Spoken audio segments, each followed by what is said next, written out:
First, it was InfoPath, then Silverlight. Eventually, Internet Explorer joined the ranks of the dead. Will jQuery be next?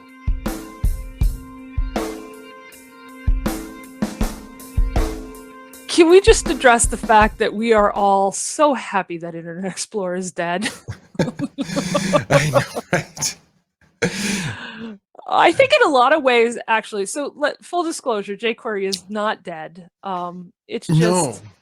just that a lot of the stuff that jQuery provides can be done natively in modern browsers, and I think that's the point about the fact that Internet Explorer is now officially dead.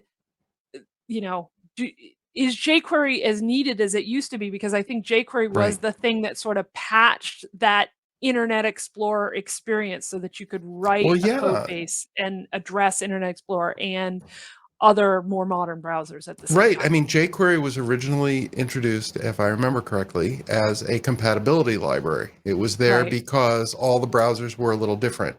And Yep. then they all got to be the same except for Internet Explorer.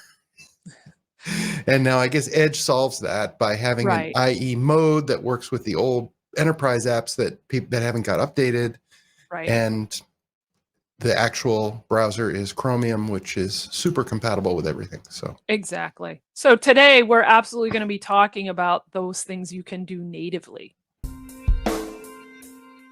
all right. Here we are. Here we are. Woo. I'm starting out in the results screen because what I want to talk about first is just to go over some examples of what's called CSS selector syntax. And so this is what jQuery used. And so there's just ways to use these CSS selectors to get at the elements that you want. And so we're going to start by talking about query selector. So query selector can be executed against the window, against the document, or against an element, a specific element. I'm going to use document for all the examples, but just know that you can use those. And we'll have links to references so you can read more about it if you're interested. So just to be clear, if I'm getting this right, instead of document.querySelector of selector in jQuery, I would have done $selector. But That's right.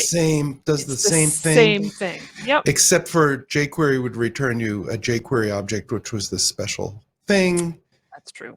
And this would return you what? This returns you an element. So the in this actual case, DOM element. Nice. The actual DOM element in this case. So starting out with query selector, this returns the first matching element to your selector. So it's important to understand that if there are more than one that match the query selector, it's going to find the first one starting from the top of the dependencies of the thing that you're query selecting from. Right. So to get an element by ID, you can, I mean, obviously you can use get element by ID, but you can also use the query selector with a £sign and the ID of the element. So you can use that. Another way is if you want to find an element by the HTML tag, you can do a query selector for the element. You can also then find an element by an one of its attributes. And so since you can actually make up your own attributes, if you had an attribute maybe called data-id or data-output, where the ID was data-output, you could do a query selector where you use the braces, that means an attribute, so where data ID equals data output. And so it's going to find the elements with that particular attribute that has that particular value. You can also then query by class names. So you can say, give me any elements that have the class my class, for instance. So that's another way to do that. And you can, of course, combine these together. So you can do, all the divs with this attribute or things like that. Nice. So then, in addition to that, you have this query selector all. And so this gets you back an array of elements or nodes.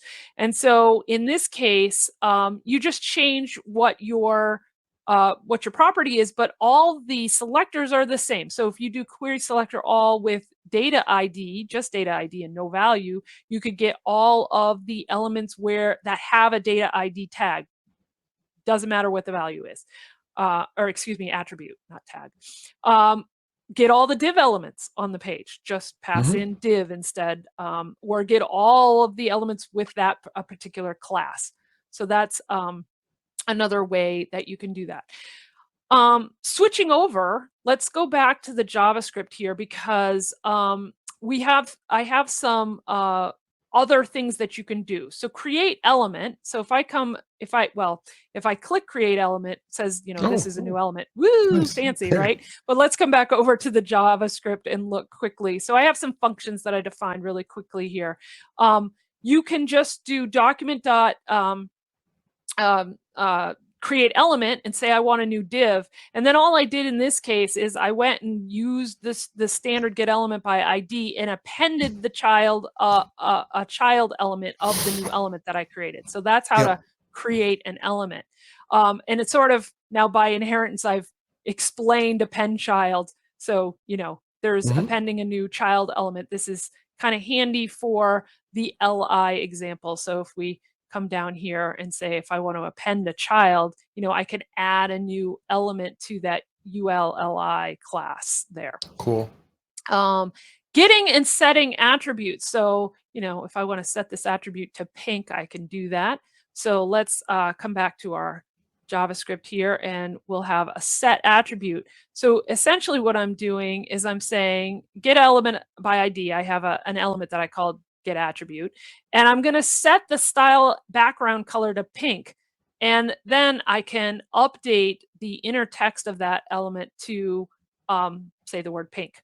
So I'm just effectively getting the attribute back and setting it to the inner text, excuse me, so that you can kind of see that I can set it and I can get it.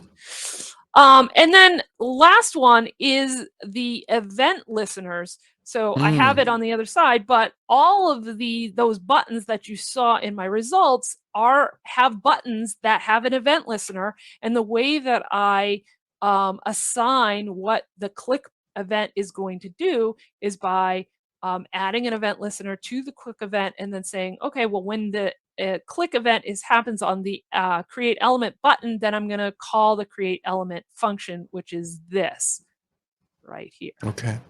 So that is the get element by ID. Yeah, that's great. I mean, what's left that you could have done with JavaScript, with jQuery? Lots. There's a lot of other functions that we sort of didn't cover here about finding elements in relation to each other and other things like that. So there's more goodness that could be done. And as I sort of said at the beginning, you can get an element and then use that element to query select something else. So you can sort of traverse the DOM that way. Another thing that you can do is if you put commas in between those selector syntax that I was explaining, that can be an OR function. So you can create a few query selectors and then say, if the data ID is this, or the class is this, or some other thing about it. So you can use commas in between those to sort of combine a bunch of query selectors together to form sort of an OR situation.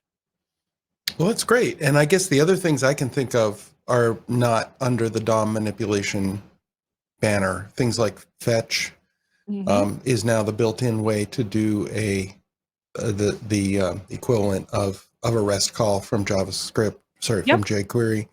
And promises, I remember I used to use jQuery for promises, and now they're built in. And they even have, jQuery doesn't have async await, does it? It doesn't, like on our last video. So. Yeah, there you go. If you missed that one, go check it out for sure. Absolutely. So cool.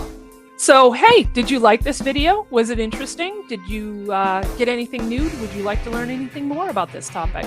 Please like this video and consider subscribing to the Voicanos channel to get notified of any new videos updated. And check out maybe our async await video, the last one, to learn more about that.